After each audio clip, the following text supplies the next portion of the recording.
Team coverage, and that Supreme Court race could have some far-reaching implications. Theo Keith and Margot Spann are covering the candidates for us tonight, and Theo starts our coverage at Justice Roggensack's headquarters in Fitchburg. Theo?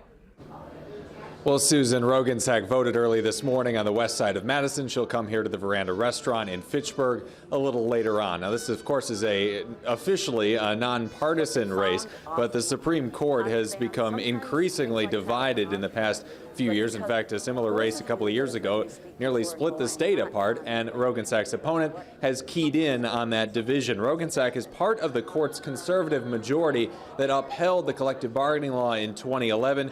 If she wins tonight, she would maintain that 4-3 conservative majority advantage.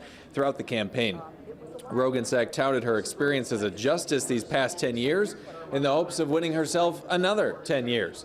She's also had the money advantage in this race, raising more than $1.50 to every dollar that challenger Ed Fallone raised. We're going to go to the Ed Fallone campaign, which is where News 3's Margot Spann is tonight in Milwaukee. Margot?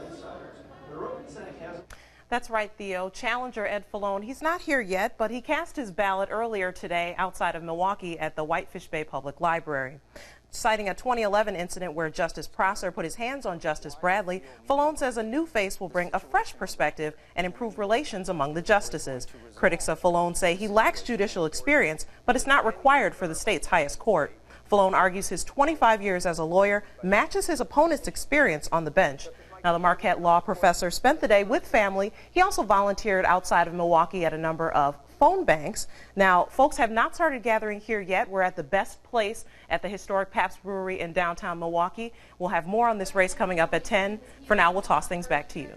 All right, thank you, Margot, and Theo Keith as well. We'll see you at 10.